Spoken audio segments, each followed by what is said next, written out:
Ya. En la primera pregunta pongan, soy estudiante de fisiopato, tercer año de medicina, y estamos abordando el tema de síndrome coronario. Desde el punto de vista de Port y desde el punto de vista de Gannon, ¿qué es la coronariopatía? Es la pregunta uno.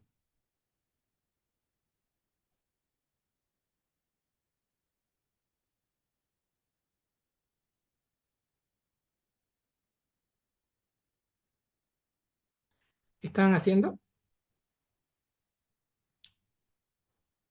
Sí, doctor.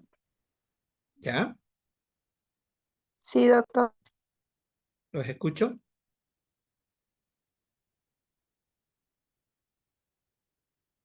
¿Qué es la coronariopatía? ¿Qué dice el ChatGPT? Pero pongan Port, Gannon y Uribe.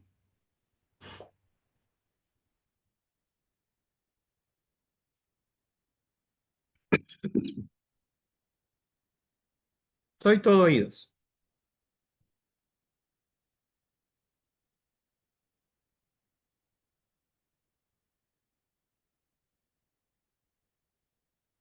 Aquí me salió algo, doctor. ¿Qué le salió? Coronariopatía, enfermedad coronaria o cardiopatía isquémica.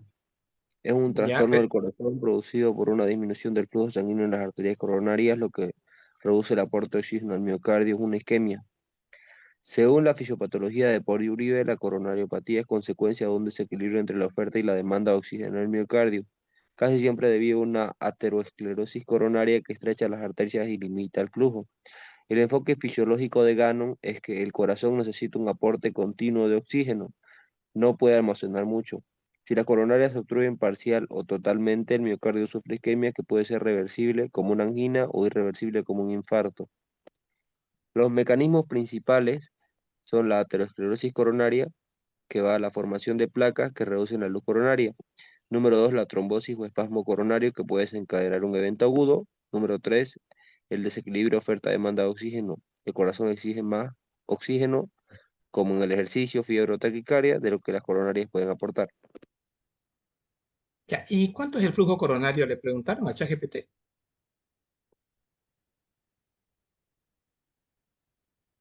A ver, pregúntenle.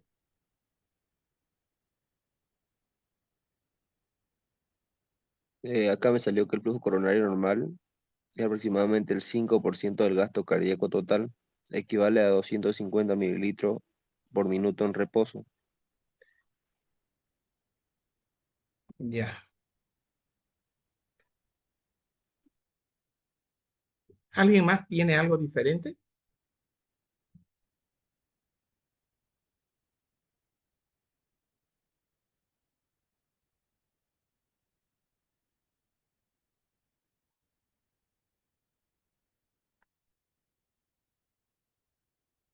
¿Nadie más tiene algo, alguien tiene algo diferente?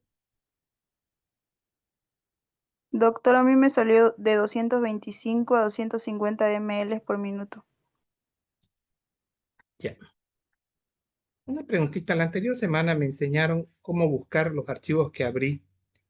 No lo veo acá, esa rayita. Aquí abajo estaba.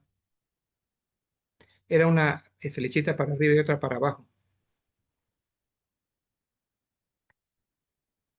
Podría intentar yéndose a escritorio, como que minimice todas sus pestañas abiertas, minimícelas, Ya, minimícelo, no lo cierre.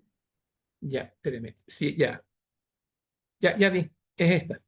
Ahora, pero ¿dónde está ahora el cosito ese que me dijo? Me dijeron que había una flechita acá para verlo aquí en la barra debajo. ¿Me voy a escritorio? Igual. Sí, a ver, es que porque ahorita, por lo que veo, no se observa. La barra lo tapa, o sea, mi barra de Zoom. Ya, a ver. Ahí. Ya subí arriba y no lo encuentro. Mire, La no está, no. siguiente, la siguiente pestaña también, súbalo arriba, por favor. La de abajo. Ajá, claro, la de abajo, ajá. La de abajo, súbalo arriba. Ya, perfecto. Ahí está. Ahí está. ¿Dónde está? Creo que por lo que Ya ahora para, no tiene muchas claro, pestañas pero abiertas, ahora sí aparece. Si tuviera más, entonces sí le va a aparecer. es esto, ¿no? Sí, exacto. Perfecto, ok. Bueno, la definición de flujo coronario, ¿cuánto es? Según Guyton, dice, el corazón tiene 200 mililitros por minuto, lo que equivale al gasto cardíaco del 4%. Bien, a 4 a 5. Ahora, la pregunta que les hago, ¿y cómo es que yo logro distribuir ese volumen en el músculo? ¿Qué necesito?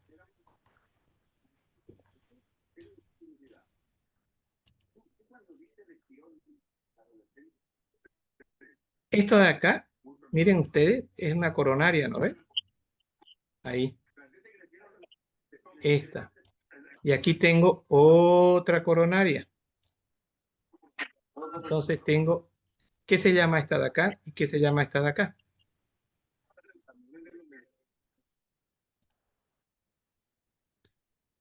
Y acá tengo todo esto, es el ventrículo izquierdo y todo esto es el ventrículo derecho. Entonces, a ver, ¿cómo está irrigado el ventrículo izquierdo? ¿Qué coronarias son?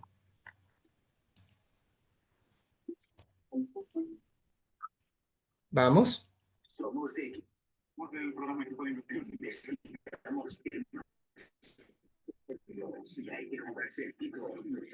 ¿Están pasando clases conmigo o están en otra onda? No los noto conectados. Hay una radio ahí encendida. Ya les pregunté cómo está irrigado el ventrículo izquierdo y cómo el derecho. Eso pregunté. Sí. Pregúntenle a ver al ChatGPT. Doctor, ¿es por la descendente anterior y la circunfleja? Correcto. Entonces, esta de acá es la descendente anterior, ¿no ve? Y esta de acá va a ser la circunfleja. Eso va a irrigar circunfleja. ¿Eso va a llegar sangre a qué ventrículo? Al ventrículo izquierdo. Bien. ¿Y el ventrículo derecho? ¿Por la rama de la coronaria derecha? Correcto. Esta es la coronaria derecha. Bien. Ahora, acabamos de aprender que, mm,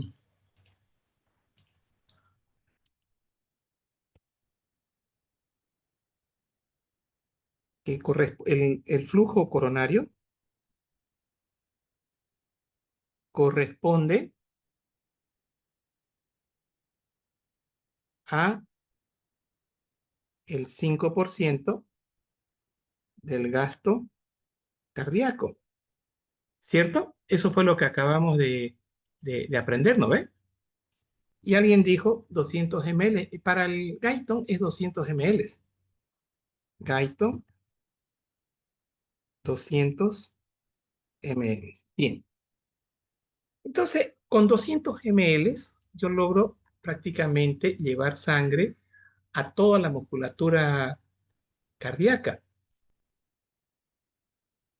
Acá. Entonces aquí le estoy llevando sangre a lo que vendría a ser el ventrículo izquierdo. Ahí, todo el izquierdo. Y también le estoy llevando sangre a todo el ventrículo derecho. Bien.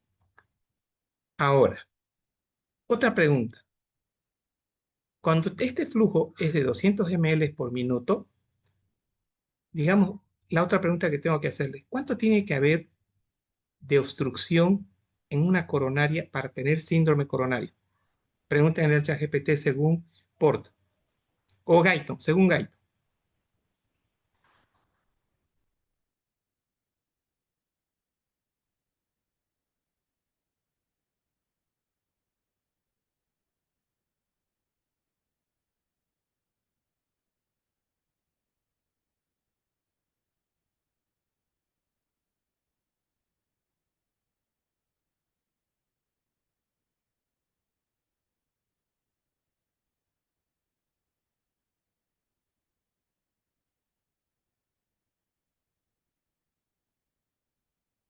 ¿Qué tenemos de respuesta?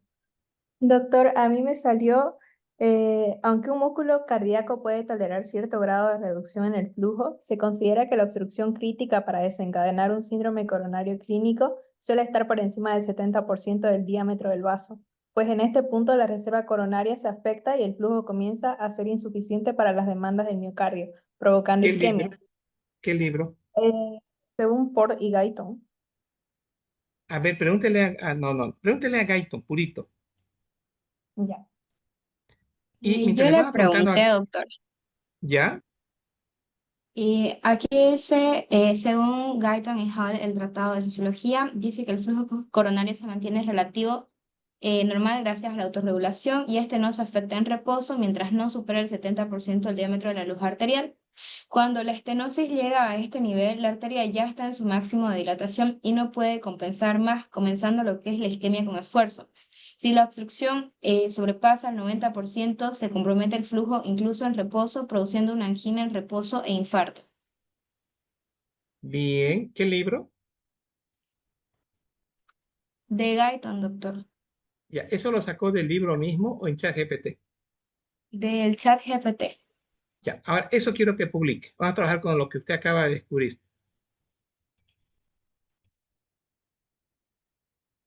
Publíquelo, por favor. Enseguida, doctor. Ya,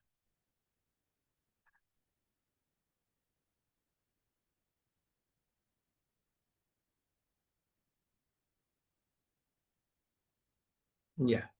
Entonces, la palabra Q significa flujo, ¿no ve? Desde el punto de vista abreviación. Entonces, el flujo de cualquiera de nuestras arterias coronarias no va a dar síntomas hasta que la obstrucción acá sea del cuánto por ciento dijeron. Tiene que superar el 70% o un compromiso mayor al 90% para producir lo que es una angina e infarto. Ya, aquí vamos a poner 25, aquí voy a poner otros 25. Entonces, miren esto. O sea, si yo tengo una obstrucción por una placa de colesterol del 70%, el flujo se va a ver disminuido, no va a tener esta intensidad en la parte distal, ¿no ve? Y consecuentemente, si este flujo está, digamos, disminuido, y este es el ventrículo, así, prácticamente vamos a tener menor llegada de sangre y consecuentemente vamos a tener menos oxigenación. Entonces, aquí tendríamos menor perfusión de la parte del respectivo músculo. Entonces, aquí tengo menos oxigenación. Ahora, dentro del texto que su compañera, ahorita lo vamos a ver, ¿dónde está? Doctor, aquí Acá. sigue algo en el Guyton, como A tal, en ver, el libro. Dice, el músculo cardíaco requiere 1,3 mililitros de oxígeno por 100 gramos de tejido muscular por minuto para mantenerse vivo, ¿ya? lo que contrasta con los 8 mililitros de oxígeno por 100 gramos de tejido que llegan al ventrículo izquierdo normal en reposo cada minuto. Por tanto, el músculo no morirá aunque el flujo sanguíneo fuera incluso del 15 al 30% del flujo sanguíneo coronario normal en reposo. En la porción central de un infarto de miocardio extenso, el músculo muere porque allí casi no hay flujo sanguíneo colaterales, que se correlaciona con lo del flujo sanguíneo colateral. Ya, ahorita vamos a hablar de eso, pero quiero esto. Primero esto.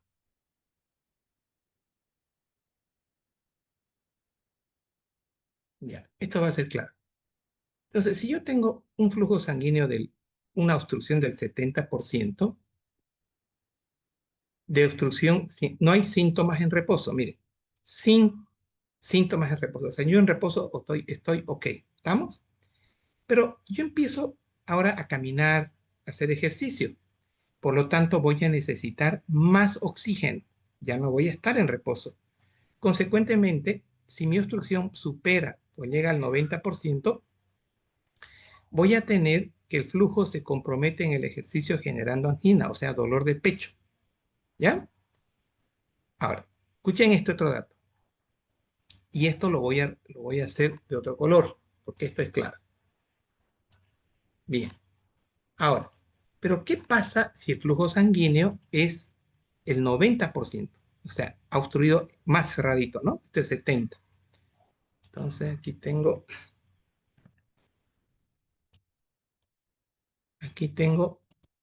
70%.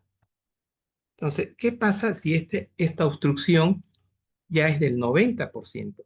Si es del 90%, el flujo se afecta incluso en reposo, la isquemia severa e infarto. Es decir, ya el paciente empieza a tener dolor sin caminar, sin hacer ejercicio, mientras está mirando la televisión. Entonces, ahí estamos hablando ya nosotros de infarto. Estamos hablando de angina cuando la disminución de flujo es porque hacemos ejercicio y eso me está reflejando una obstrucción entre el 70 y 90%. Entonces, este concepto es válido, estamos bien acá. Entonces, esta sería la explicación del flujo.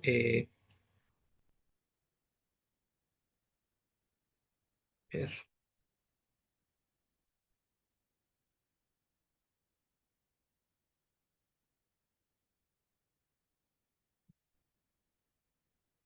miren, entonces, mm, aquí vamos a poner que este flujo llega al 90%. Entonces, cuando llega, esto era 50, esto es 90. Entonces, cuando este flujo, esta placa de colesterol se rompió y obstruye el 90%, prácticamente ahí nosotros estamos ya en un infarto, porque la manifestación clínica va a ser en reposo.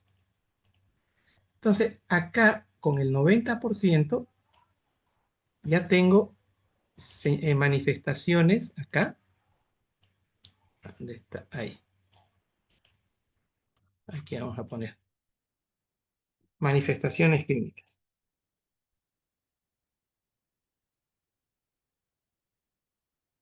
Clínicas en reposo. Listo. Entonces, tenemos acá nosotros un flujo, una obstrucción del 90%, y ya las manifestaciones van a ser clínicas en reposo. Y ahora aparece ahí lo que ustedes aprendieron en semiología. Es un dolor de pecho en reposo intenso, ubicado en la parte anterior del tórax, es opresivo, se puede irradiar a la mandíbula, a los brazos, al brazo izquierdo sobre todo, a la región donde está la vesícula. Pero para eso tengo que tener 90%. Y cuando el flujo está obstruido un 70% a 89%, necesito hacer ejercicio para que aparezcan las manifestaciones clínicas. Eso se llama angor estable, cuando aparecen con el ejercicio. Bien, otro de los términos que sí o sí tenemos que definitivamente entenderlo es el siguiente.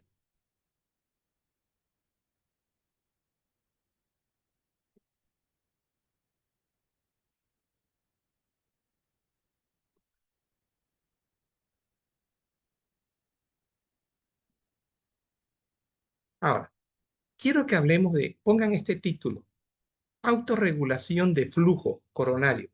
¿Qué es la autorregulación de flujo coronario?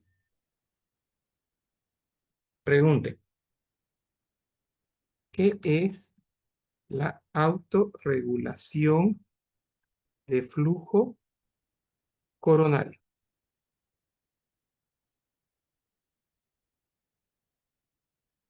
¿Qué es esto? Doctor, yo encontré algo en el Uribe. A ver, Los mecanismos de autorregulación serán el medio principal para adecuar el flujo según la demanda miocárdica.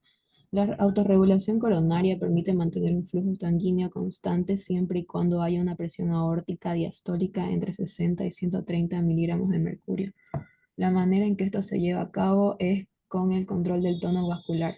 Al haber mayor demanda y aumento de la necesidad del flujo sanguíneo, las arteriolas se vasodilatan, disminuyendo así la resistencia y permitiendo un flujo mayor.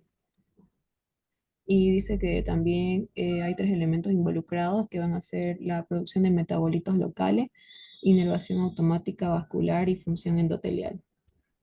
Ya. Un favor inmenso. ¿De dónde sacó eso? Del Uribe. Ya. ¿Lo tiene eso en el chat o lo tiene en Uribe? En Uribe. Hágale un screen. Ya. ¿Usted lo tiene el libro? ¿Puede hacerle un control C, control V y ponerlo en el grupo? Sí, ahorita lo paso, doctor. Ya. ¿Otro mensaje? ¿Quién lee? ¿Quién colaboró ahorita en esto que le estoy pidiendo de Uribe? Yo, doctor, Ariane Guzmán. Ariane. A ver, pase.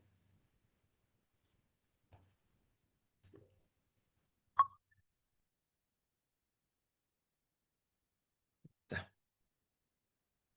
Bien, Ariane. Vamos a poner así. Hay unas palabras acá que tenemos que decodificar.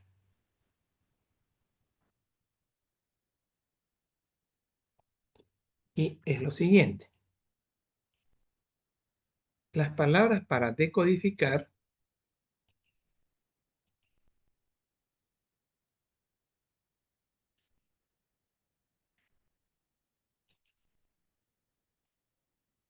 es lo siguiente. Ahora, vamos a trabajar con el texto de Uribe. La palabra clave es autorregulación intrínseca.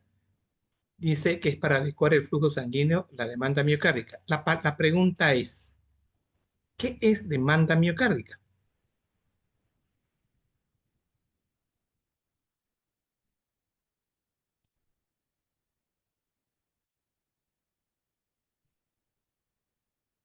Y si no saben, pregúntenle a su chat.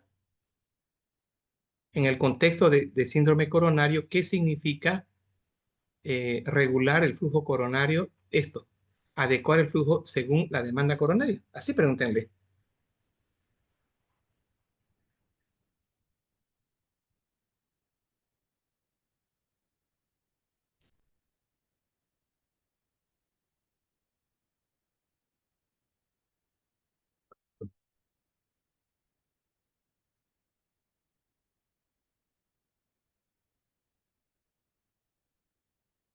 Doctora, aquí dice que la demanda miocárdica se refiere a la cantidad de oxígeno que el músculo cardíaco necesita para mantener la actividad mecánica, ya sea la contracción y la relajación y eléctrica.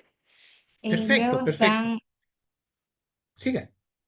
ya, de ahí dice determinantes principales de la demanda miocárdica, según lo que es el Guyton, el Port y el Kutzmann. Está lo que es la tensión de la pared ventricular, la frecuencia cardíaca, la contractibilidad del miocardio, la actividad eléctrica. También está lo que es la relación con el flujo coronario, que en este caso el miocardio extrae el oxígeno en reposo del 70 al 80% del oxígeno arterial. Entonces, cuando aumenta la demanda, no puede aumentar mucho la extracción, sino debe aumentar el flujo coronario mediante la autorregulación de adenosina y óxido nítrico. Luego, si el Yo lo- flujo no alcanza, por ejemplo, en la estenosis coronaria, que esta es menor a 70, mayor a 70, se produce lo que es la isquemia, el dolor anginoso, la disfunción contráctil.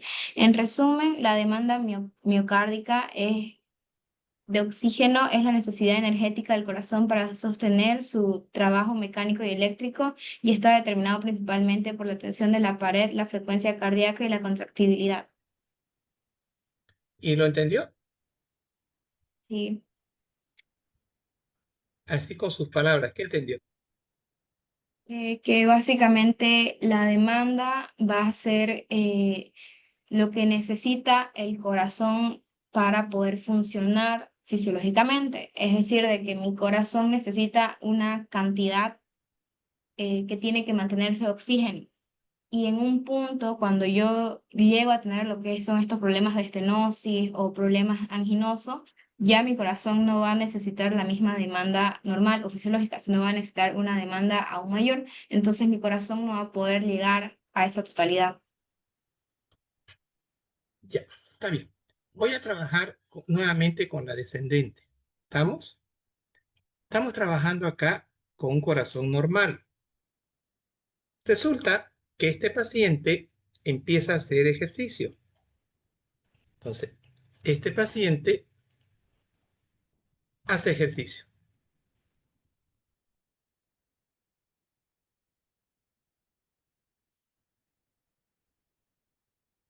Entonces, aquí el ejemplo va a ser, el paciente hace ejercicio. Bien, si este paciente hace ejercicio, el flujo coronario, ¿qué va a pasar con el flujo coronario?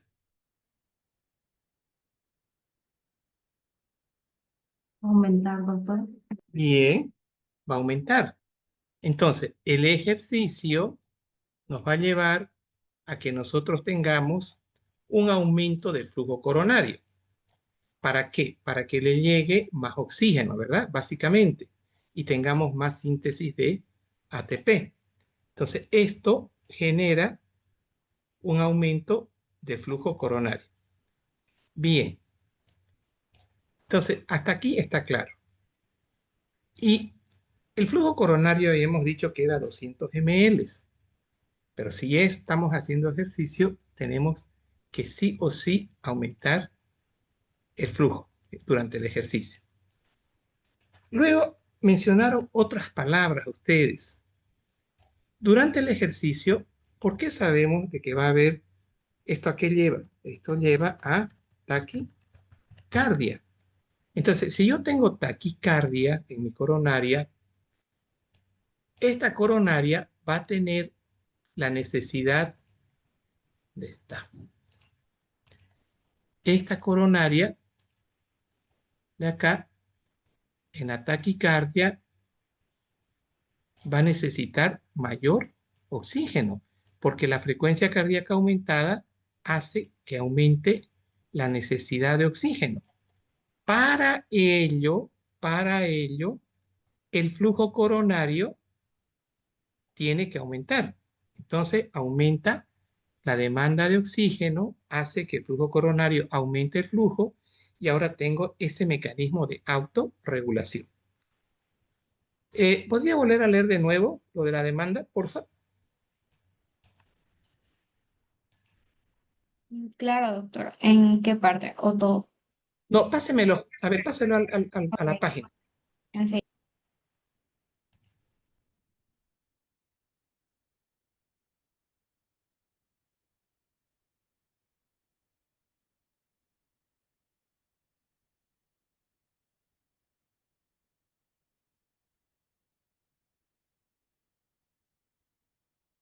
Entonces,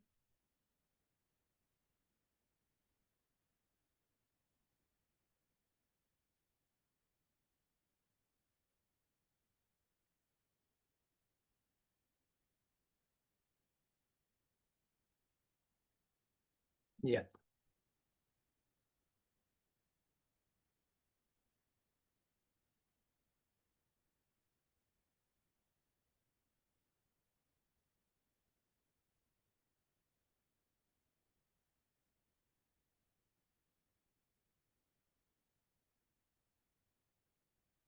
Bien. Entonces, la demanda miocárdica se refiere a la cantidad de oxígeno que el músculo cardíaco necesita para poder mantener su actividad mecánica. Entonces, acá prácticamente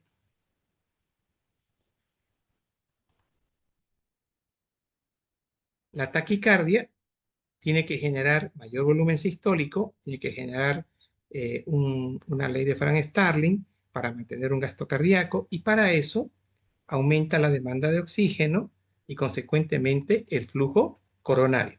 Si no tuviéramos nosotros un aumento de este flujo coronario, no podríamos cumplir con la demanda metabólica, es decir, con la mayor llegada de oxígeno. Ahora, aquí tengo lo siguiente. Este estímulo principal que regula el flujo coronario, si el corazón trabaja más, necesita más oxígeno y más flujo coronario. Entonces, miren ustedes cómo el chat GPT nos favorece que podamos nosotros, de una manera simple, entender el concepto de demanda miocárdica. Ahora, ¿cuáles son los determinantes de la demanda miocárdica. Tensión de la pared depende de la poscarga, presión contra la cual se bombea el ventrículo izquierdo, la precarga, volumen diastólico y el grosor de la pared. A mayor tensión de pared, mayor consumo de oxígeno. Aquí entra la ley de Laplace. ¿Quién es capaz entonces de explicarme este concepto? Acá. Aquí vamos a poner así.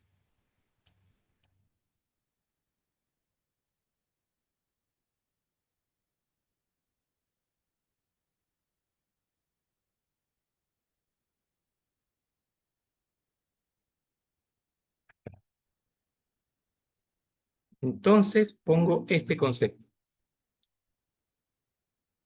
Dice tensión de la pared. Depende de la poscarga y también de la precarga. ¿A qué se refiere eso?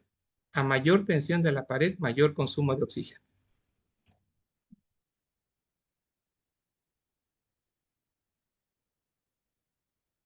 ¿Qué es la precarga?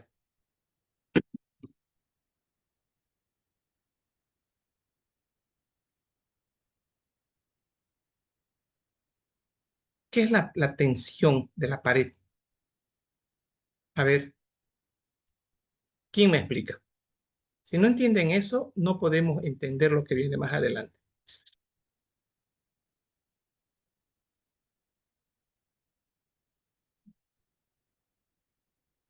Ya.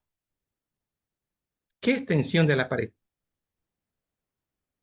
Puede ser la fuerza que se hace dentro del vaso.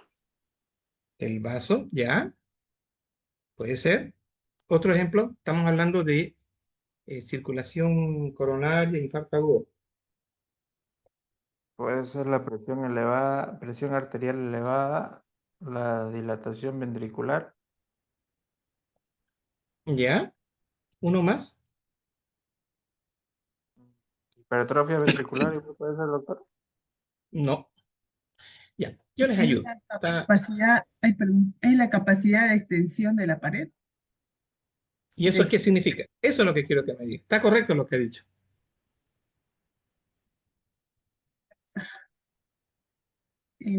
No sé qué más, doctor. Es que no ha dicho, está bien, lo que usted acaba de decir, está bien, yo lo entiendo, pero yo quiero que usted lo entienda. Doctor, yo lo que entiendo es que, por ejemplo, si aumenta la poscarga, el corazón va a tener que generar más fuerza al contraerse. Entonces tiene que aumentar la tensión del miocardio y por lo tanto aumentar el requerimiento metabólico. Pero yo lo que no me están explicando, ¿dónde está la tensión? Ahora les explico, escuchen. Eso es lo que no me están entendiendo. Pero con lo que les voy a explicar, van a entender. Señores, dijimos nosotros en unas clases anteriores que el ventrículo se llena de sangre, ¿no ves? Y al llenarse de sangre empuja estas paredes, estoy hablando de diástole, ¿cierto? Esta fuerza que empuja, que distiende al ventrículo, ¿qué se llama? Precarga. Ah, Tensión. presión, tensión, perfecto. Entonces, en la fase de llenado, ahora voy a llegar a eso, que corresponde a la precarga, esa presión genera una tensión en esta parte, una fuerza directa en la pared, acá. Entonces esto se va estirando y se va generando más tensión, ¿verdad? En la medida que en esta precarga yo tengo mayor tensión, me está diciendo que la tensión va a llevar a un aumento del requerimiento de oxígeno. Entonces, la tensión sobre la pared, acá, eh, A mayor tensión de la pared, mayor consumo de oxígeno. ¿Ahora entendieron? En diástole, ¿cierto? Miren, a mayor tensión, mayor consumo de oxígeno. ¿Hasta ahí me siguen? Jóvenes. Sí, Todo, doctor. sí, Necesito sí, sí. Sí, doctor. un sí nomás quiero. Esto se llama, habíamos dicho que esto se llama, este ejemplo que acabo de darles es precarga. El grado de distensión, la tensión durante la diástole, esto es precarga. Bien. En forma fisiológica, nosotros le pusimos un dato al ventrículo izquierdo y dijimos que la tensión en el ventrículo izquierdo al final de la diástole era, ¿qué teníamos al final de la diástole? Un volumen telediastólico de 120 ml y teníamos una presión dentro del ventrículo de 0,8 mHg. Eso fue lo que les enseñé en el capítulo de... Eso fue lo que les enseñé en el capítulo de insuficiencia cardíaca. Ahora lo estamos viendo ya. Y todo esto es la precarga. Es la presión al final de la diástole, es la tensión al final de la diástole con un volumen. ¿Estamos? Lo que aquí estamos aprendiendo nosotros, estamos aprendiendo que, a mayor tensión, mayor consumo de oxígeno. Eso estamos aprendiendo acá. Entonces, yo necesito tener una buena coronaria. Bien, pero ¿qué pasa si yo tengo una insuficiencia cardíaca diastólica? Este ventrículo va a estar endurecido porque es insuficiencia cardíaca y la hipertrofia se producía por angiotensina 2 y también se producía por espironolactona, que hacía que haya más colágeno. Por lo tanto, en la insuficiencia cardíaca, la tensión parietal, la precarga, aumenta. ¿Me siguen hasta ahí? Si aumenta, ¿qué más va a aumentar?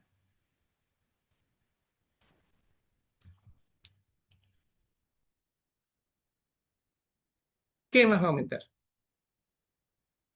El oxígeno. Sí, correcto. ¿Dónde está?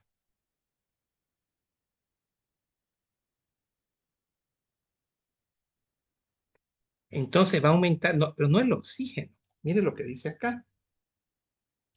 Va a aumentar, mire lo que dice acá.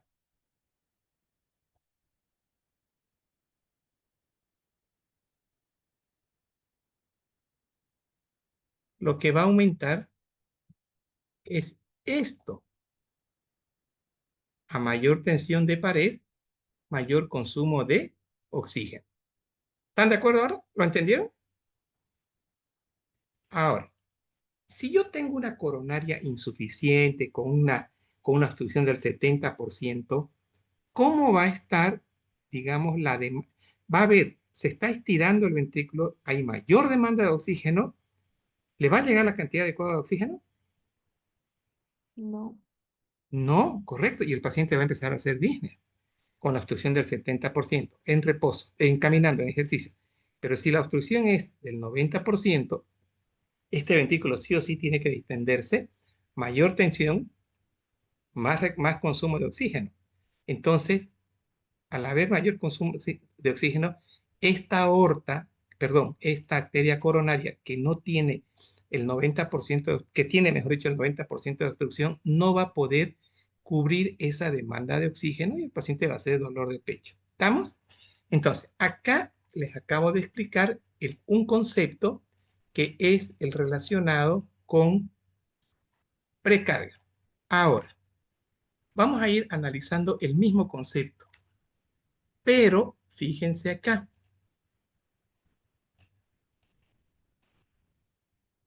Ya, acá. Esto que ustedes ven acá es mi aorta. ¿Listo? La sangre sale aquí, ¿verdad? ¿Qué genera el ventrículo para sacar la sangre? ¿Qué necesita en forma fisiológica?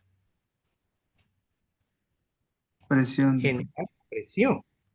Y ya sabemos fisiológicamente que existen dos lugares donde hay resistencia. Uno es la aorta y otro era aquí, Los capilares. no, arteriolas, capilares falso. ¿Ya? Entonces, la otra resistencia está a nivel arteriolar, no capilar, capilar es falso. Entonces, para vencer esta resistencia natural, ¿qué hace el ventrículo? ¿Qué genera? Mayor presión, ¿no ve? Entonces, esa presión que se genera a la salida de sangre por la resistencia de la aorta o de las arteriolas periféricas, eso se llama, miren acá, poscarga. Depende de la poscarga, presión contra la que bombea el ventrículo izquierdo. Entonces, a mayor poscarga, ¿cómo está la demanda de oxígeno?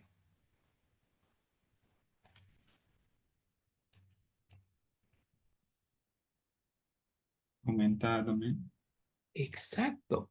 Entonces, acá tengo a mayor poscarga, va a aumentar el grosor de la pared, tanto como precarga como poscarga.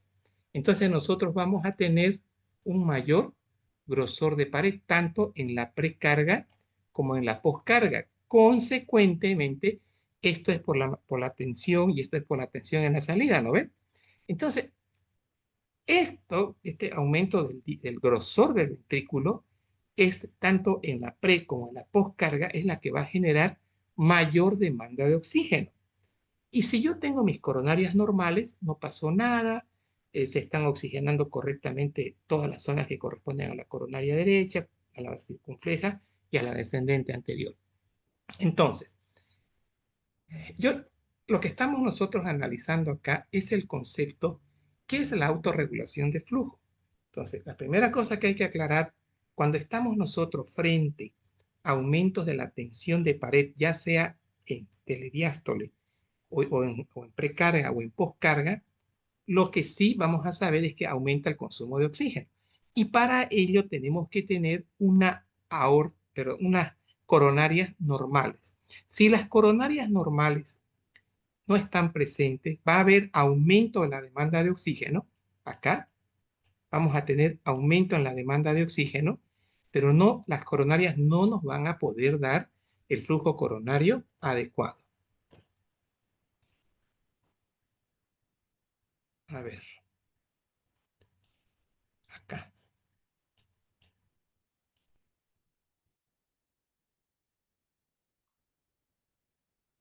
Acá. Bueno, entonces, dice acá, los mecanismos de autorregulación intrínsecos serán el medio principal. Dice, permite mantener un flujo sanguíneo. A ver. Bien. Ahora, a cualquier situación que aumente la demanda de oxígeno, van a aparecer unos mecanismos propios del músculo y de los vasos arteriales del músculo. Esto se va a llamar autorregulación coronaria. Permite mantener un flujo sanguíneo constante siempre y cuando haya una presión de diástole entre 60 y 130 milímetros de mercurio. ¿Por qué es importante esto? ¿Cuánto es la presión al final de la diástole? Dijimos que era entre 0 y 9, ¿no ven? Pero eso es del ventrículo izquierdo. Pero aquí estamos hablando, miren, de la aorta. Entonces, si yo tengo en la aorta una presión diastólica de 60 a 130, voy a poder mantener una buena perfusión coronaria. La manera en que esto se lleva a cabo es mediante el control del tono vascular. Al haber mayor demanda y aumento de la necesidad de flujo sanguíneo, miren esto, ¿qué está pasando en las arteriolas? Las arteriolas se van a dilatar, va a disminuir la resistencia y así vamos a permitir un mayor flujo. Entonces, esto es autorregulación. Entonces, frente a un eventual aumento de la tensión de la pared, Las arteriolas de las coronarias producen vasodilatación para regular el flujo. Ese concepto es autorregulación y así logro mantener la demanda de oxígeno. Se ven involucrados, esto es importante, tres elementos vamos a ver que se van a ver involucrados, locales. Entonces, esto vamos a ver.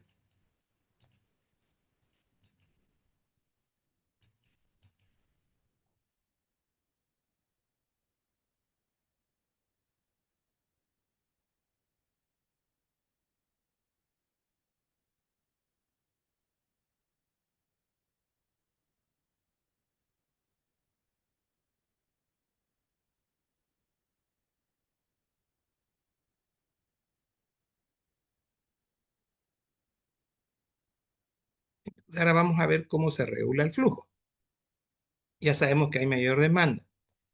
Entonces tenemos acá, ahí cuando hay un incremento en el metabolismo celular, o sea, más oxígeno, el cual produce un aumento en la concentración de diferentes sustancias que producen vasodilatación.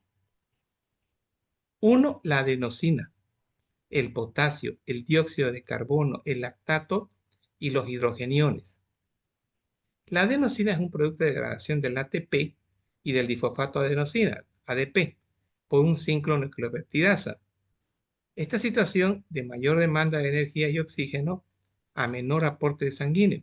El ATP se va consumiendo y el ADP se acumula. Al no haber cantidad necesaria de oxígeno para convertirlo en nuevo ATP, entonces es degradado a 5-nucleotidasa en adenosina, un potente vasodilatador de las coronarias. Y de esa manera compensamos flujo, autorregulamos flujo. Y el elemento más importante de la autorregulación del flujo coronario, que es la adenosina. El potasio sale al medio extracelular lentamente y causa despolarización miocárdica. Si el miocardio se despolariza con mayor frecuencia, una gran cantidad de potasio se acumula allí y mediante la bomba electrogénica sodio-potasio, ATPasa, entre las células de los músculos lisos vasculares y provoca que su potencial de membrana en reposo se vuelva más negativo. O sea, va a haber una hiperpolarización, lo que dificulta su despolarización y facilita la relajación y la vasodilatación. Lo cual dificulta su despolarización y facilita la relajación. Bien, el lactato también es otro elemento que debido a que la falta de oxígeno detiene la fosforilación oxidativa y se acumula nicotinamida, adenina dinucleótico, que es esto de acá, el cual provoca una inhibición en el sustrato de los ciclos tricarboxílicos. Entonces, lo real es acá que vamos a tener adenosina, vamos a tener el mismo potasio, que nos va a favorecer la vasodilatación. Entonces, el mecanismo de autorregulación de flujo básicamente va a ser por la vasodilatación asociado al ADP, asociado al, falta el óxido nítrico acá, el óxido nítrico. Bien, ahora les voy a mostrar una diapo acá, donde está.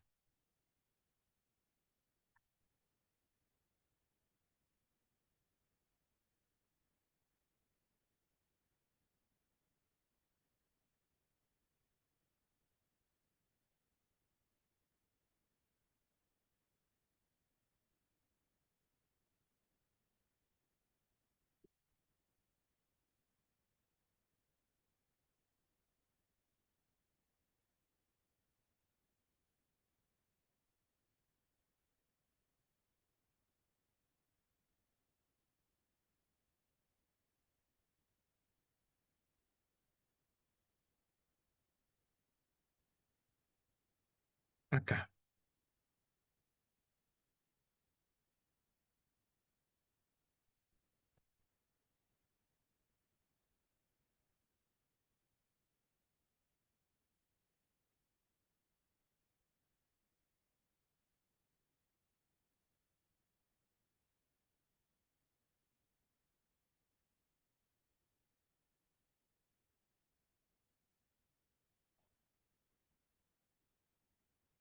acá. Esta es una diapositiva que la saqué de Kutzman. Miren lo que trae Kutzman. Dice, reserva, esto es para definir el concepto de reserva coronaria, porque hemos dicho que en los pacientes con cardiopatía isquémica la reserva coronaria está reducida. El ejercicio produce en el miocardio aumento de la demanda metabólica, ¿cierto? Eso creo que ya lo vimos, ¿no ven? Consecuentemente va a aumentar el flujo coronario y este flujo coronario va a aumentar porque aumenta el flujo máximo coronario. Esto es lo que se conoce con el nombre de autorregulación. Para cumplir con la reserva coronaria normal frente a una demanda metabólica,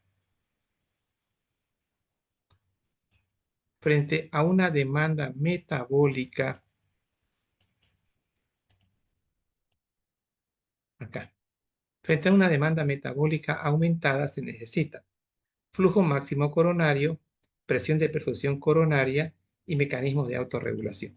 Entonces, voy a ampliar esta imagen.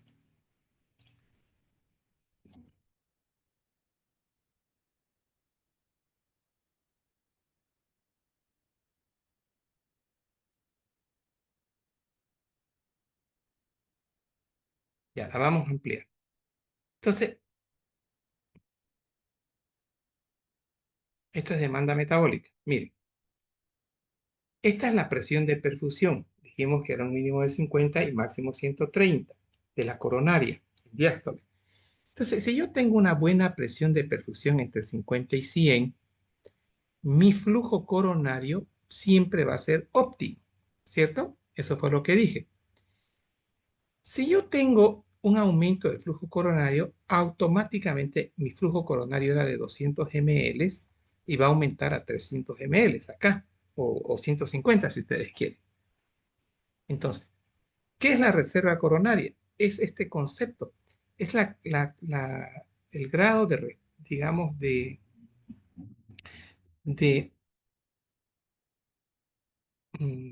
ahorro que tiene el ventrículo, tomando en cuenta flujo máximo y tomando en cuenta el flujo de autorregulación. Y aquí entra adenosina, aquí entra potasio, que van a generar esta autorregulación.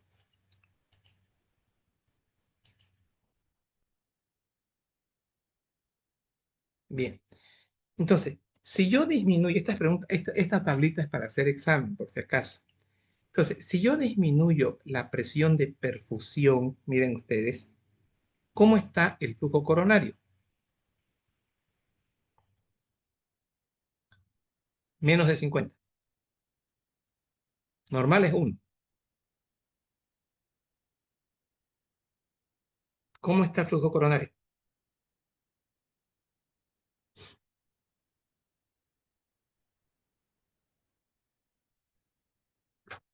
Jóvenes, ¿me escuchan? Jóvenes, Sí, doctor. la pregunta es esta. De este cuadro yo saco preguntas del examen. Dijimos que la autorregulación del flujo, la presión de perfusión coronaria y los mecanismos de autorregulación, esto es lo que nos van a dar reserva coronaria, ¿cierto? Entonces mi pregunta era, ¿qué pasa? Aquí está la presión de la diastólica coronaria, de la aorta. ¿Qué pasa si mi presión de aorta es 50? El flujo coronario está en rango normal. Pero ¿qué pasa si mi presión dentro de la aorta es baja? ¿Cómo está mi flujo coronario? Disminuido, Miren, doctor. disminuido, correcto. Entonces, esto va a suceder en los estados de choque, o en un estado de shock cardiogénico, en un estado de shock séptico. Si cae la presión arterial media, va a caer también la presión de la aorta. Y si cae la presión de la aorta, el flujo va a caer y va a haber isquemia. Y no vamos a poder cubrir la demanda de oxígeno.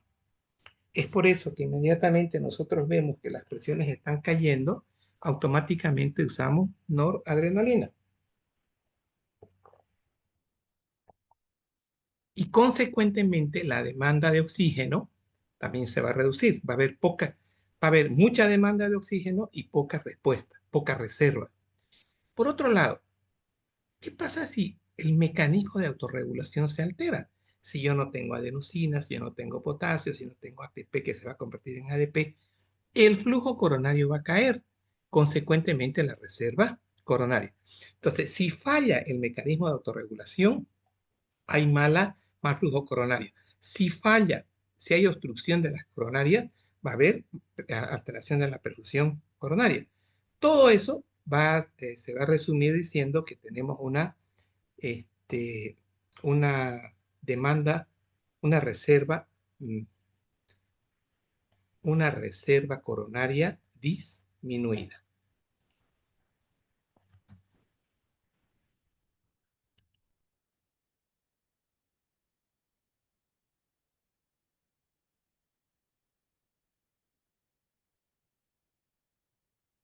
Entonces, yo voy a poner esto acá. Miren, solamente hemos desarrollado una partecita del tema, pero muy importante para desarrollarlo más rápido todo lo que se viene. Entonces, si no entendemos lo que es una reserva coronaria, muy difícil entender lo demás. Bien, ya tengo esto. Ahora vamos a pasar a la placa ateromatosa. Y dentro de las preguntas que se hacían acá, voy a ver si respondimos todo. Dice, explique cómo está regulado el flujo sanguíneo. Respondimos todo, ¿no ve? Describa la formación de la placa de colesterol. ¿Cuáles son los cambios agudos en la rotura de la placa? ¿Y qué es una placa estable y qué es una placa inestable? Eso es lo que vamos a explicar. Para ello,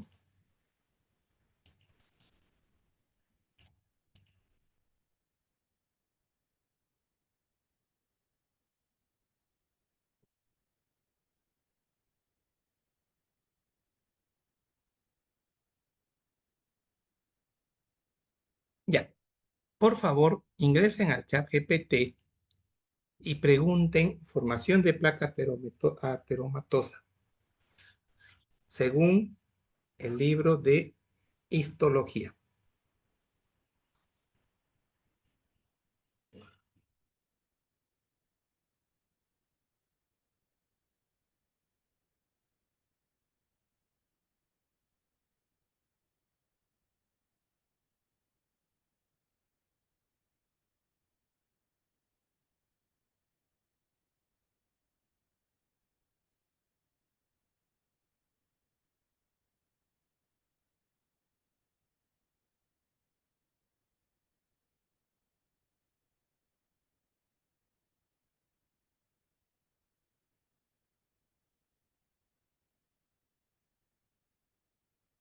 ¿Hay alguien que puede responder?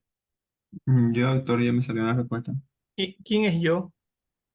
Carlos Luna. Carlos, lo escucho. Ya, doctor. Dice, formación de la placa de colesterol o ateroma. Primeramente hay una lesión endotelial inicial por hipertensión, ¿Ya? tabaco, diabetes, LDL alto, etc. Aumento de la permeabilidad endotelial permite que las lipoproteínas LDL penetren en la íntima arterial.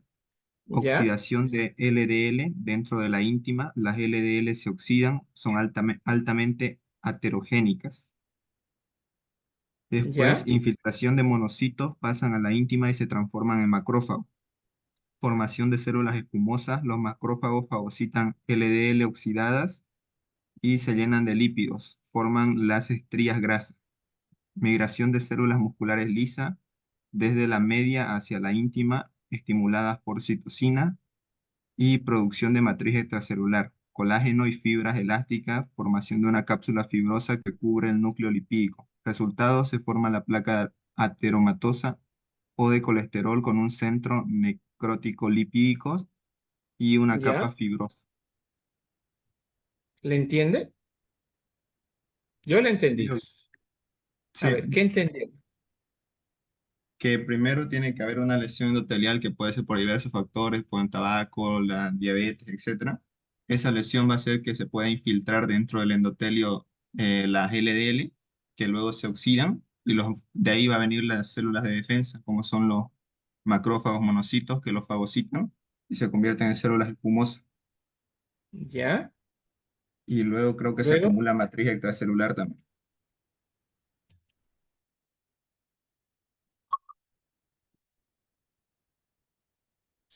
esperen un ratito, tengo una cosa bonita para ustedes. Espérenme.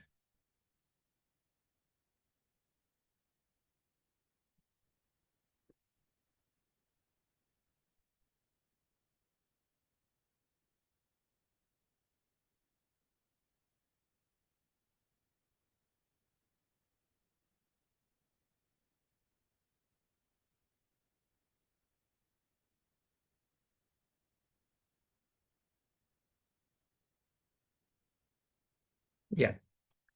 Primer aspecto. Algunas palabras que se mencionaron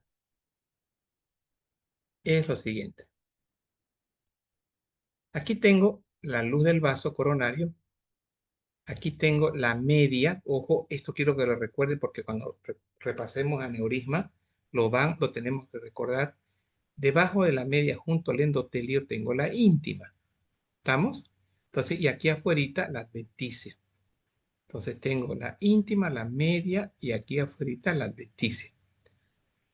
Clave es este concepto que estamos aquí marcando, donde dice, una de las cosas que su compañero leyó, habló del subendotelio. Entonces, para comprender este concepto, tenemos que tener nosotros lo que es la pared normal de una coronaria. Ejemplo. Entonces, esto lo vamos a pasar al K aquí. Paso número 1. Vamos a verlo en tridimensión. En el paso número 2,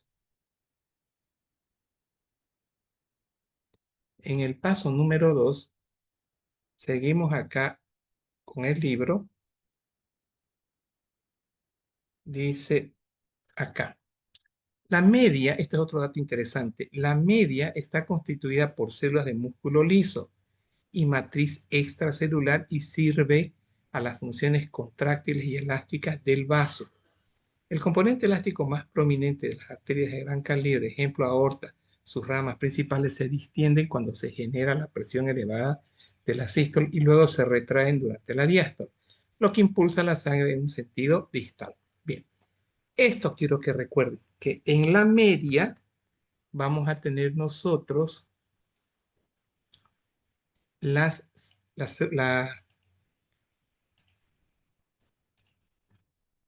acá, acá. Entonces, la media es la que tenemos las células del músculo liso. Es importante para entender el tema. Luego tengo más abajo, las células endoteliales van a tener lo siguiente, funciones. Esto es recordatorio de fisiología. Hay otros productos, miren, antitrombóticos en el endotelio ingresan a la circulación, por ejemplo, prostaciclina, óxido nítrico. Entonces, esto es antitrombótico. Entonces, la sangre que está fluyendo en las coronarias, el endotelio van a producir sustancias antitrombóticas. Por otro lado, miren esto, las células endoteliales regulan la contracción del músculo liso en la capa media subyacente. Estas sustancias incluyen, ejemplo, óxido nitro y prostaciclina. Y hay vasoconstricción. Esto es nuevamente, le he repetido varias veces ya a la endotelina, y está la endotelina que va a producir vasoconstricción. Luego tengo acá células del músculo liso, función contráctil normal, mantenimiento de la matriz. Esto es para referirme al colágeno, y en la mayoría ubicadas en la capa media. Las citocinas inflamatorias, el aumento de la síntesis de la matriz extracelular y la migración hacia la íntima y proliferación. Veamos ahora, ya vamos a empezar con la primera fase, activación de las células endoteliales y del músculo liso por efecto de la inflamación. Las células endoteliales y las células de músculo liso normales mantienen la integridad y la elasticidad de la pared arterial normal, al tiempo que limitan la infiltración de células inmunitarias. Miren esto. Gracias a estas células endoteliales del endotelio, en teoría no pasa nada hacia la media. No pasa nada. La activación inflamatoria de estas células yuxtavasculares afectan las funciones normales y favorecen los mecanismos proaterogenéticos. Bien.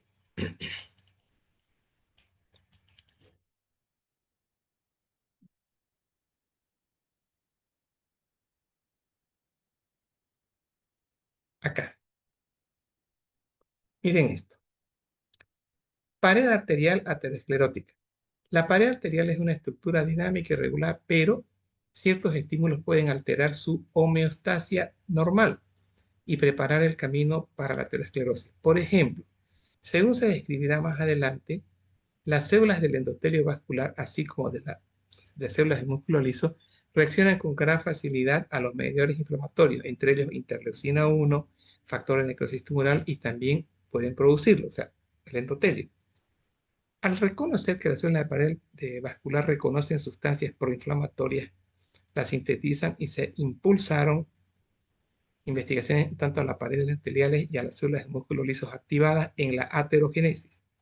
En consecuencia, el endotelio vascular y las células de músculo liso se unieron a las células inflamatorias clásicas, los fagocitos mononucleares y los linfocitos T, como jugadores claves en la formación temprana del ateroma y en la progresión de la placa avanzada. Esta investigación fundamentalmente identificó varios componentes claves que se atribuyen al proceso inflamatorio aterosclerótico. Entre otros, la disfunción endotelial, la acumulación de lípidos en la íntima, el reclutamiento de leucocitos y citomegalovirus en las células musculares lisas, en la pared vascular, la formación de células espumosas y el depósito. Entonces, esto aquí está. Entonces, esto que les voy a mostrar es hecho por un libro de Fisiopato.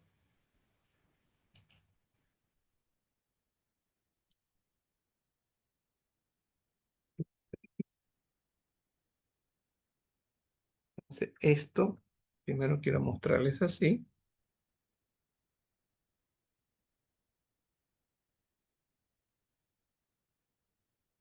Entonces, aquí la conclusión, cualquier daño endotelial va a activar el proceso proinflamatorio.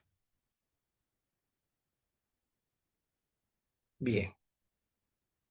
Aquí tengo esto. Y aquí tengo esto de acá.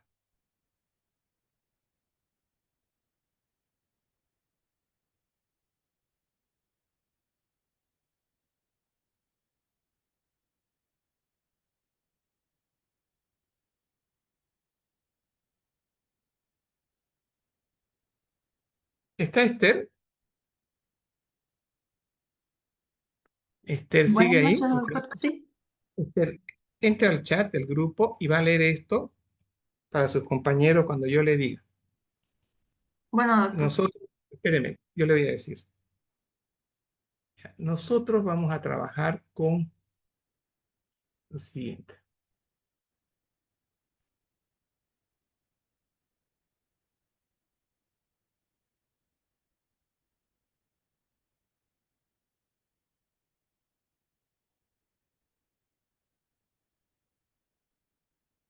Ya.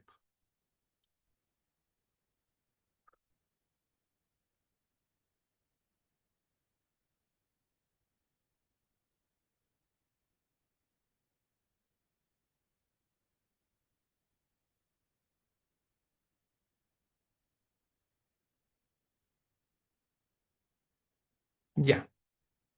Lea, por favor. Bueno, doctor.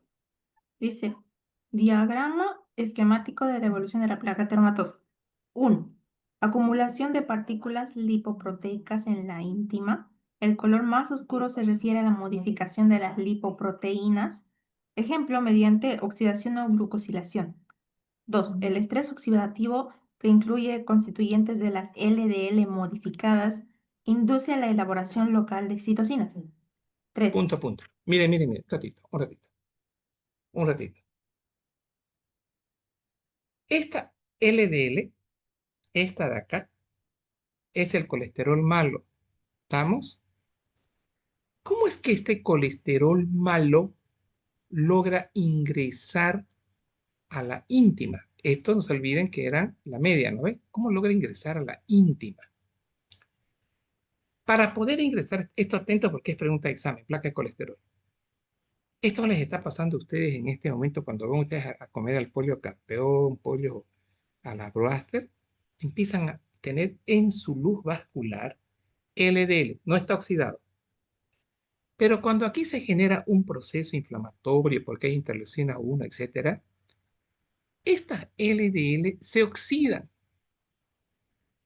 Para poder atravesar el endotelio, tiene que haber, escuchen esto, disfunción endotelial.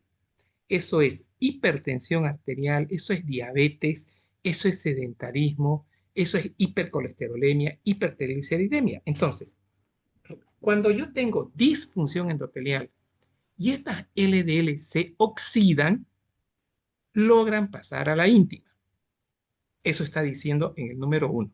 Lea el 2, por favor. Bien. El estrés oxidativo que incluye constituyentes de las LDL modificadas induce a la elaboración local de citocinas. 3. Punto a punto. Perdón. Estas LDL ahora ya no son las mismas que estas, están oxidadas, están modificadas. Y miren lo que está produciendo. Interleucina 1. Siga, 3. Dice, estas citocinas promueven una mayor expresión de moléculas de adhesión que se unen a los leucocitos y de moléculas quimioatrayentes, como la proteína tipo 1 quimioatrayente de monocitos, MCP1, que dirigen a la migración leucocitaria hacia la íntima. Punto, punto, 4. punto, punto, punto, Esther. Voy a hacer una cosita que no lo están viendo. Quiero que lo vean. ¿Ven esta cosita azul? ¿Lo ven? Bueno, jóvenes. ¿Quién fue el responsable de que aparezca? Aquí no hay proteínas. Mire, esto es una proteína. Aquí no hay, ¿no ve?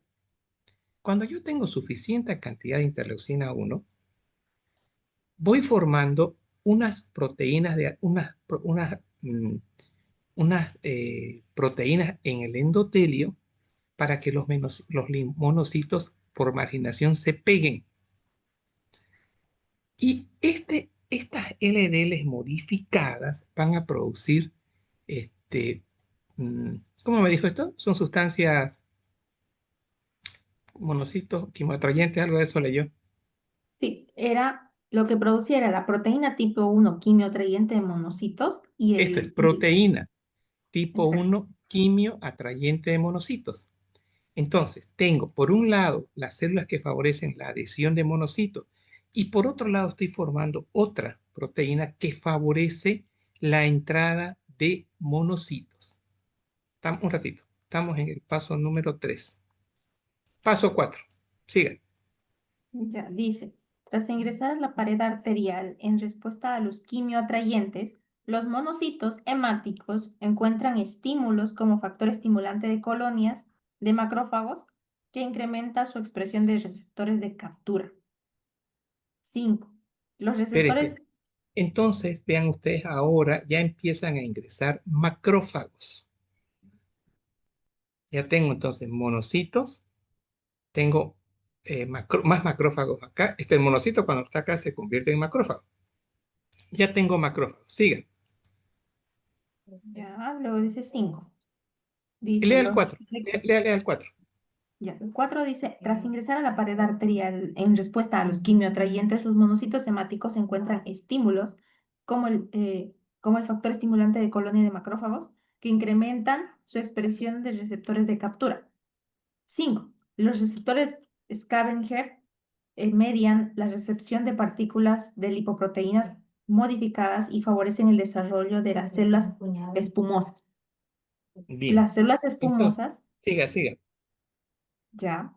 Las células espumosas de los macrófagos son una fuente de citocinas adicionales, lo mismo que de moléculas efectoras como el anión superóxido y de Ya, las perdón, metaloproteinasas de la perdón, matriz. un segundito. Resulta que estos monocitos se convierten en macrófagos, ingresan en grandes cantidades y se empiezan a llenar estos macrófagos de lípidos, de LDL oxidado, y a eso se va a llamar células espumosas. Ahora, ¿qué hacen las células espumosas? Vuelvo a leer. Bien, dice, las células espumosas de los macrófagos son una fuente de citocinas adicionales, lo mismo que de moléculas efectoras como el anión superóxido y de las metaloproteinasas de la matriz. Ya, me voy a quedar con las metaloproteinasas. Entonces, estas células espumosas producen mediadores. Uno de esos mediadores se llama eh, enzimas metaloproteinasas. ¿Y qué van a hacer las metaloproteinasas? Van a hacer que estas células del músculo liso que se encuentran en la media, miren, empiecen a rodear al núcleo lipídico, a las células espumosas. Esta es una célula espumosa y las metaloproteasas que están sintetizando estas células van a producir que las metaloproteasas se liberen de acá y jalen, miren ustedes, células de la musculatura lisa. Sigan. Bien, dicen, las células de la musculatura lisa miran hacia la íntima a partir de la media. Obsérvese el grosor creciente de la íntima. Las células de la musculatura lisa de la íntima se dividen en Miren esto. células. Miren la íntima, cómo va creciendo. Sigan. Sigan. Esther, sigan. Bien, dice, las células de la musculatura lisa se dividen y producen matriz celular, lo que favorece su acumulación en la placa perdón, lo que favorece su acumulación en la placa aterosclerosa en crecimiento. De esta manera, la estría lipídica se transforma en una lesión fibrolipídica. En fases posteriores puede presentarse calcificación y Esto se continuar la calcifica fibrosis. y se fibrosa. Y esa es la placa de colesterol. Sigan. Bien, dice, ya, y continúa fibrosis, en ocasiones acompañada por la muerte de las células de la musculatura lisa, que incluye la muerte celular programada o apoptosis, lo que da ¿Ya? origen a una cápsula fibrosa relativamente acelular que circunda el núcleo rico en lípidos que modifica, no, que también puede albergar células muertas o en proceso de muerte. Luego, ahí termino. La interleucina 1, interleucina 10, LDL, lipoproteína de baja densidad, sí, ahí acaba. Ahora miren esto. Al comienzo tenemos nosotros una estría lipídica. O sea, pero miren, siempre disfunción endotelial. ¿Y cómo se genera la disfunción endotelial? Vuelvo a repetir. Hipertensión, diabetes, sedentarismo, obesidad, generan disfunción endotelial. Y esto va a sufrir la modificación del endotelio y va a entrar el LDL oxidado acá para dar origen después a la formación de la progresión de placa. La migración de las células del músculo liso, miren acá.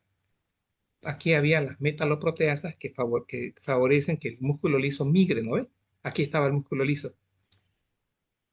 Alteración de la síntesis, degradación de la matriz y formación del núcleo lipídico. Este es el núcleo lipídico que está rodeado de una capa fibrosa. Y ahora vamos a entrar en la fase de infarto.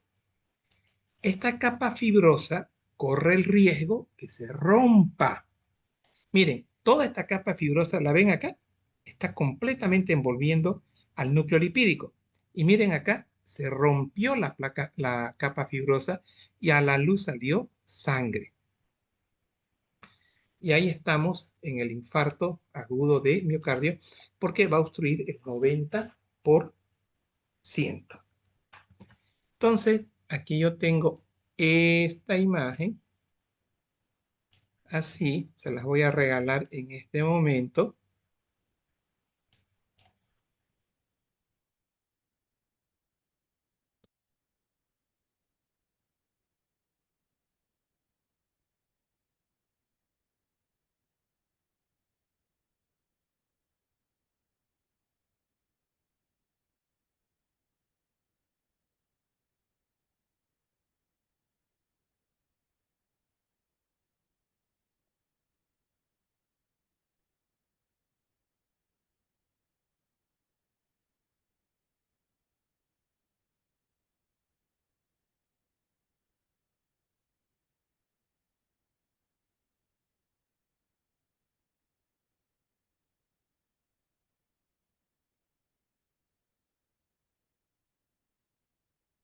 Acá.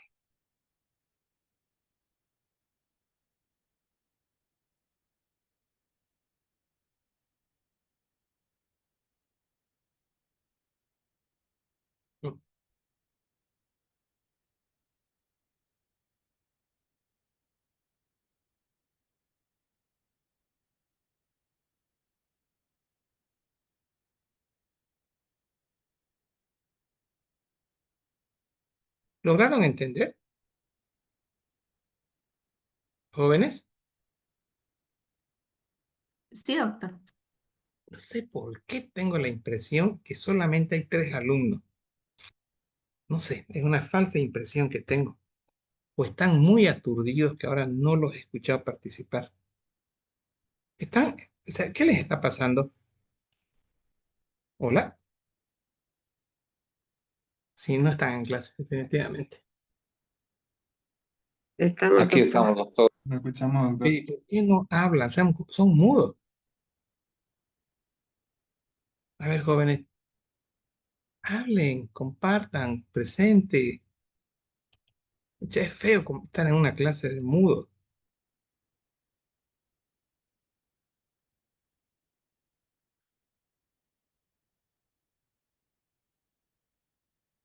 Bueno, este es un libro de fisiopatología cardíaca. ¿Ya se fijaron lo que les regalé la semana anterior?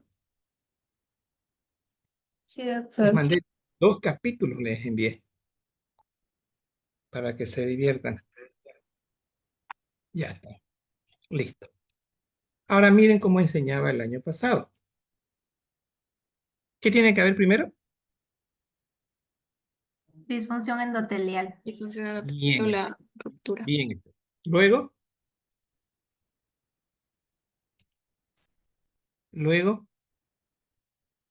¿Y eso conduce a una oxidación de los LDL? exactamente. Una vez que se oxidan los LDL, miren, pasan a la íntima. Perdón, claro, a la íntima. Miren, aquí pasan los LDLs oxidados y que se forman interleucina 1 y los quimioatrayentes. Pero aquí ya se formaban las proteínas para que este monocito se prenda. Luego teníamos que los macrófagos empiezan a, miren, absorber gran cantidad de lipoproteínas. Y aquí están las células, el núcleo lipídico. Y ahora, aquí veíamos cómo se estaban liberando sustancias que son las metaloproteasas para que salga este músculo liso y lo envuelva y se forma la capa fibrosa. Si esa capa fibrosa es estable, no pasa nada, no hay infarto. Si se rompe, hay infarto. Entonces esto es lo mismo. Esto es lo mismo. Y esta es una foto de muchos, tal vez ustedes ni ven nacido. Esto lo saqué de La Diva, una revista buenísima que había en esa época. Resumen, miren. LDL oxidado, fagocitosis y formación de células espumosas, núcleo lipídico y acción de las metaloproteasas. Placa ateromatosa, ya dijimos que tiene que haber disfunción endotelial, mucho LDL y bajos niveles de colesterol HDL. Otro elemento que no lo mencioné es el tabaquismo. Entonces, si yo soy hipertenso, seguro que tengo placa de colesterol, ¿no? Ya.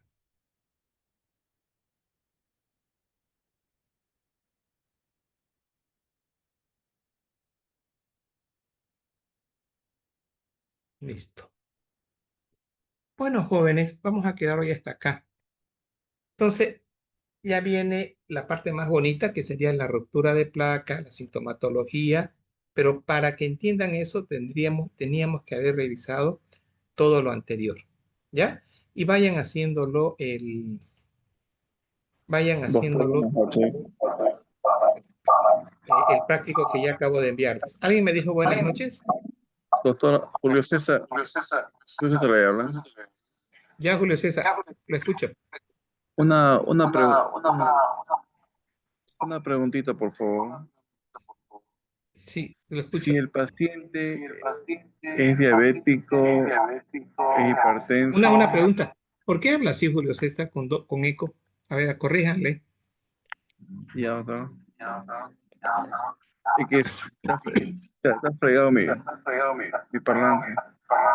Bueno, Luego se lo escribo, después, doctor. En todo caso. Perdón.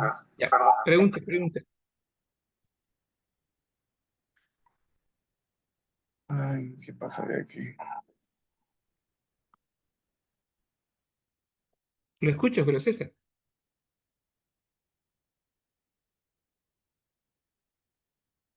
Hola, doctor, ¿se me escucha? Ahora bien, ya, lo escucho. Doctor, si el paciente es diabético, hipertenso, entonces, ¿él es candidato a formar un ateroma este paciente? Primero, está haciendo disfunción de endotelio. Segundo, empieza a formar ateroma. O sea, diabético, hipertenso, tabáquico, sedentarismo, obesidad, LDL elevado, son factores que producen disfunción endotelial. Si Ya, hay doctor. disfunción endotelial, automáticamente se están absorbiendo monocitos para dar origen a las células espumosas. Ya, doctor. Muy amable, entonces. ¿Algo Gracias. más?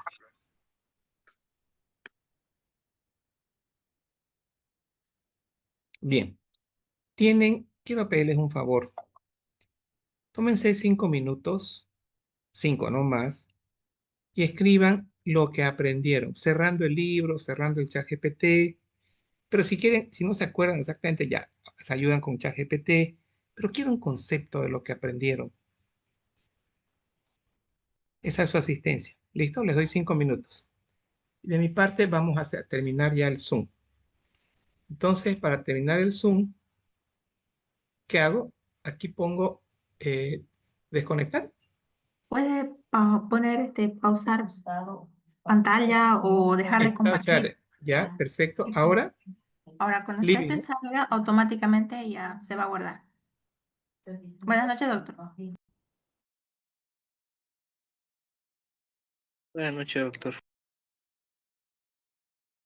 Buenas noches, doctor. Buenas noches, doctor. Gracias.